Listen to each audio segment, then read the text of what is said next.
It's Triple Crown here, Saturday, December 21st, 2024. Happy New Year. I know I'm releasing this in 2025, but I've got a couple more vlogs to finish up the previous year before we get into the 2025 vlog series. Today, I am at the Troy Show in Troy, Ohio. It's a 2-day show over at the fairgrounds. I have set up here before. I've also shopped around here before. Pretty sure I've done one previous vlog. But today I am looking around, seeing what might jump out to me. Now, right before Christmas is usually one of the slower show weekends of the year, at least historically for me, and therefore I'm not expecting too much, generally speaking. I don't like to set up in December for that reason. There's usually just not as much action. People are saving their money for the holidays. Totally understandable. But we'll see what jumps out to me, and really I'm kind of getting warmed up for what is going to be my 2025 strategy, which is going to be a lot more patience, a lot more picking my spots, and still taking chances on some larger cards. But I am kind of in a position now where I don't have to move as quickly as I have previously. I'm able to sit on things a little bit longer, let things marinate, and kind of wait to get my number on certain cards. That is how I'm going to try to approach things entering 2025. I can always pivot if it doesn't work out for me, but that is the goal for now. So let's go ahead and get into the vlog. I'll show you some of the things I was looking at and what I picked up as well. What's up? What's up? Selling cards today? Yeah. I could put it this way. Which one for the Barkley? There are a lot of cards to look at a card show. What I like to do is kind of scan cases and look for what I consider to be some of the most appealing cards to me in the room. And then I analyze the price in my head to kind of figure out, okay, is this something that I need to even bother looking up or negotiating on? Because oftentimes the price sticker will tell me the story. There's really 3 categories you can lump it into, where something seems pretty fair, it's either too high or too low. And most of the time I'm pretty good at assessing cards just based off of the sticker. Now this Skeens caught my eye. It's a blue refractor, first Bowman. It's a guy who is still pretty hot, maybe not as hot as he was during the summer, but still see his cards move around quite a bit. I figure I'd go ahead and take a closer look at it. It's stickered at $200, and in my head that seems like a pretty fair price, but it has come down a little bit. I don't want to really have that awkward conversation of, well, here's what it last did. I don't enjoy that as a dealer myself, so I'm just going to go ahead and walk on it. I'm a sucker for cancer stuff. Really. How much is the AJ Green Flawless? Asking 3. Full transparency, I paid $225 for it. Is it? It's numbered to 5. I'll ask the question. It's game used. Oh, it is? Okay. Yeah. I was going to say I'm going to ask the question I already know the answer to. Yeah. But that is not the answer. Yeah, it is game used. I'll pass on that. I'm thinking about that. Okay. Check. Would you be interested in doing some trading? Depends. You always have nice stuff, so I'm sure we'll figure it out. This AJ Green card is what I like to call a nice showcase card. Really, it's a phenomenal card regardless. It's a patch auto from Flawless, game use patch nonetheless. That is definitely far from a given in this day and age. It's a local guy. Also, I'm looking ahead to Culture Collision. AJ Green did go to Georgia. There could be some collegiate interest there if I'm looking ahead to that show. But this is a card where you have that patch in your showcase. It is going to draw eyes, as it drew eyes in this case here. And really, it is no surprise that this particular dealer has this card. He has a great taste. He has a great eye for things. He's been in my videos multiple times before. He is someone that I definitely admire and respect his showcase, the time and effort that he puts into it, and his knowledge on a lot of the cards. Some of the things that we were talking about in relation to some of the cards in his case really shows you the appreciation and knowledge that he has. That being said, he's also really good at evaluating these cards and putting a price on them. In this case, the AJ Green, he has it at $300. He told me he paid $225, and he kind of gave me his number of where he would settle in at. And while I would really, really love to have this card in my case, That's probably the right number on it, I would guess, on a good day. There isn't too much upside from my end. I think to the right AJ Green collector, Bengals collector, Georgia collector, whatever this card may fall into for whoever may be the ultimate end user for it, whatever the case may be, it's not going to be probably for much more than that unless I get lucky. And therefore I should probably just leave it for that buyer to come get it from him.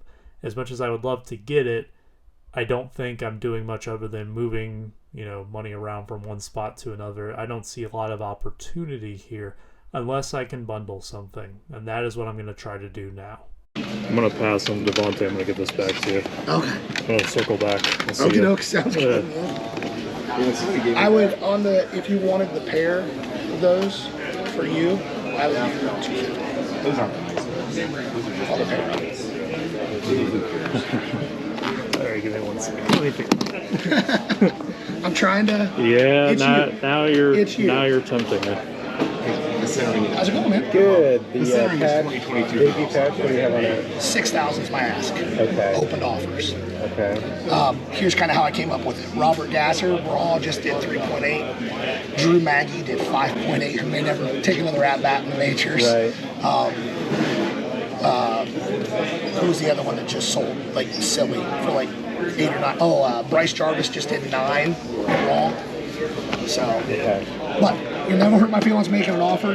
I know what I'm in it for. So, When I talk about picking and choosing my spots, kind of getting into some bigger cards, taking some more chances, this Gavin Stone pretty much fits the bill to a T. I was told the story of how this particular dealer came across the card. It was really a fascinating story. I won't share it on here. But he has it now. It's PSA 1010 for what it's worth. I know that on a patch card that is definitely not easy to do. But this is actually also the first time I've ever seen one of these debut patches in person. I'm sure if I were to go to one of the larger regional shows, I probably would have seen one by now, but I haven't really walked around a lot of them. I've really been setting up locally, aside from things like the Midwest Monster, or I'd say like Shipshewana would be considered more of a regional show. Regardless though, it was just really cool to see one of these debut patches in person, but the wheels start turning in my head. There is really no way for sure to say what the exact value of that card is, right? It is worth what someone is willing to pay. Now, I know on hand that I have seen several players buy their own debut patches. They're willing to spend pretty good money for them because outside of their first Bowman Superfractor, that is probably the card to own, and perhaps 10 years from now we'll have a debate on whether or not that card is the one to own versus said Superfractor. I'd love to hear your thoughts. If you could own a player's first Bowman Super or this debut patch, which one would you prefer to own? I have my own ideas on that, but would love to hear the perception from other people as well. Now, when I'm looking at this card, this would be quite a bit of money to put into one card, especially of a unproven player. I'd really be taking the chance that someone else values it as much as I do, or that Gavin Stone himself would buy it. Now, I asked the dealer, hey, have you reached out to Gavin Stone about this? He said he has. He hasn't heard back about it yet. That's probably not a good sign for me that Gavin Stone himself would be the buyer for me. And while I think that there is some opportunity here, and I kind of already have felt the dealer out, I know what his bottom dollar is going to be on it, or at least in my head, I kind of know what my bottom dollar price would be for me, but I'm going to pass on it. I was looking at that Joe Mixon Black Finite as well in his case, but really I spent a lot of time here, and it's not necessarily a bad thing to spend a lot of time at a table, but it probably meant that I was thinking too hard. And if I'm thinking too hard about something, that probably means I'm trying to talk myself into a decision rather than just making a good decision.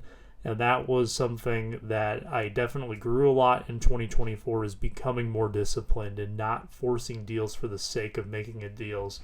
Sure, it would have been really flashy to walk away with that 101 debut patch card and also kind of show it off on the channel, but it just wasn't quite where I wanted to be for the time being.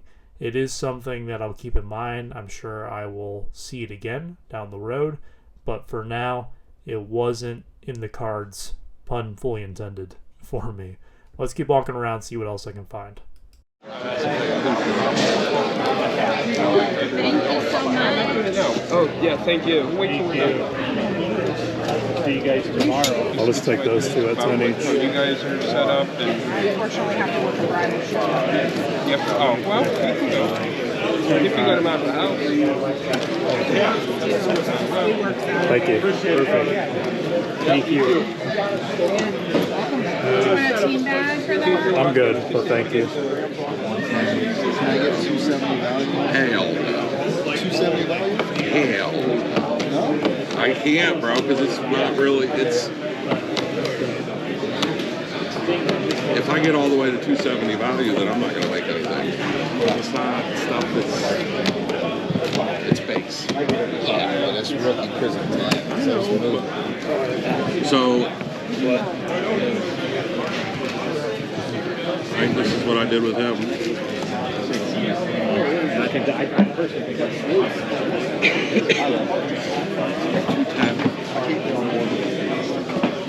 Here's one more example of me finding something that catches my eye, but I don't even start negotiating on it because I feel like we're going to be too far apart. It's this 2020 Optic Burrow Pink Velocity PSA 10. It is stickered at $900. I can't believe how much they have fallen. Definitely doesn't have anything to do with his play. I definitely think it's more of an indictment on the general card market in general, as well as how the Bengals as a team have performed. But immediately seeing this card at this price, I had to look into a little bit more. Here's what I found on it. It's a card that doesn't sell all too often, as you can see here. The fourth most recent sales result is almost from 3 years ago now, right after they went to the Super Bowl. I can't imagine there's too many 10s out there, and I also can't imagine that too many people send them to auction or put it up for buy it now or best offer. However, I look at the more recent sale. I can probably say that, on a good day, I could get $750 out of it right now. But listening to him kind of negotiate with some of the other people that have come up to the table, I don't think I'm going to get anywhere near the number that I want to get on it, which would be probably like $650 on that card.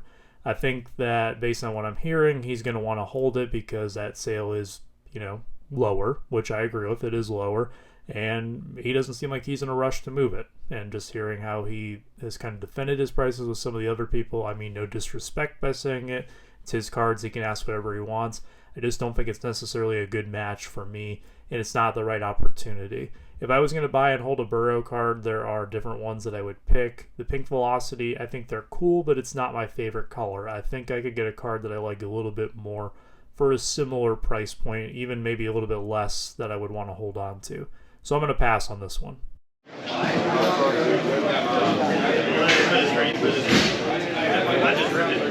You might have noticed I haven't really shown any buying going on in this video. That's because there really hasn't been any buying going on in this video.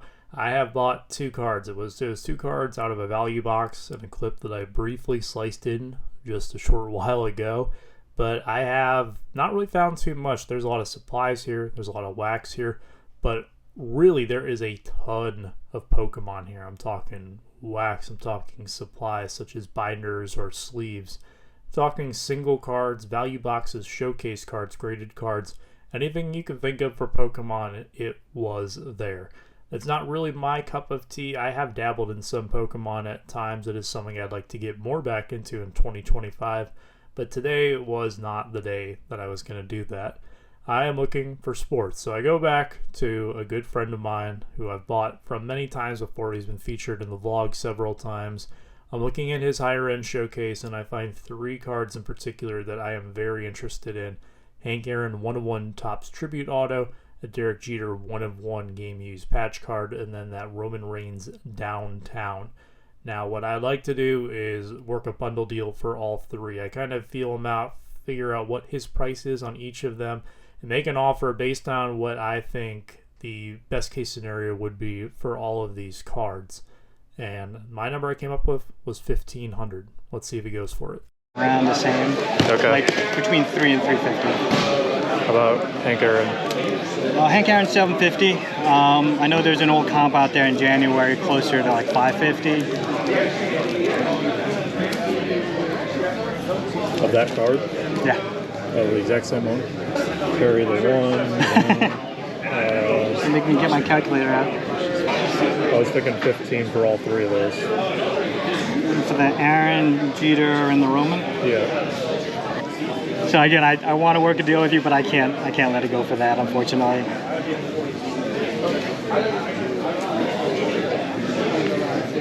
I'll let you chew on it though. Blow the year number back to me. Probably say like 1750. After talking it over at my number, it would pretty much be a wash for him at what I am offering him. And when you have three really nice cards like that, the last thing you want to do is really wash on them, and there's really no reason to, right? These are all three really good cards. I don't think that the Aaron or Jeter market is going to change anytime soon. I don't even really know if the Roman Reigns market is going to change anytime soon, barring the fact that it's a card that is a relatively new release. And that's kind of what I am thinking at this point in time is, okay, where am I going to kind of dissect this deal and potentially add or take away from it? I don't want to try to force this to get all three cards at this point, because really 1,500 is where I am comfortable at. I don't want to go more than that if I am going to only take these three away. But I have a feeling that even if I try to add something else, I'm still going to have to come up on each of those cards individually. And therefore, I'm dissecting it at this point to figure out which cards will work for me and which ones won't. The Jeter patch card, I like it quite a bit, but I take a second look at it, and I don't think it's quite where I initially evaluated it at myself. I thought it could be closer to 400 to 500 potentially, but I think 350 is right at that top sweet spot of where it would be. I would say like 250 to 350 on it. The Roman is still a relatively new card, and I'm going to be very cautious with that. But the Hank Aaron at 650, I like it. I'm going to go for it. On just the Aaron, the 650 work. Small pile back here. On which one? The Aaron auto. Let me double check. Dude, have they found that one-on-one yet? That the Mystery Pirates offered like 30 years of Diamond Club? Yeah, let's do it. Thank you. That worked out well. Two friends making a deal. Nobody wants to feel like they're going to regret it later on. I don't feel like I'm going to regret walking away from those two cards, and he's not going to regret selling them to me at a price that really didn't work for him. I was able to at least get one card from him, though, and it was the card that I was definitely the most interested in among the three. It's a Hank Aaron 1-of-1 autograph from Topps Tribute. Love that product. I can't remember the last time I owned a Hank Aaron autograph. It has been quite some time. But I'm very thrilled to take that with me to Culture Collision if it lasts that long. It's one that I'm definitely not in a rush to get rid of. I kind of know what I want to get out of it, and that number is about $850. And I don't mind saying that on my video here, that I'll probably put $9 on it when I put it out in my showcase. I'm going to try to get $850 for it. Now, he did tell me there was a direct sale of this card back in early 2024. I think it went for like $550 at auction. It might have been a site like PWCC, or I guess now Fanatics Weekly. I don't think it was on eBay, but regardless, I'm not really too concerned. A 1-of-1 Hank Aaron autograph going at auction one time, which is now a year ago, doesn't really faze me one bit.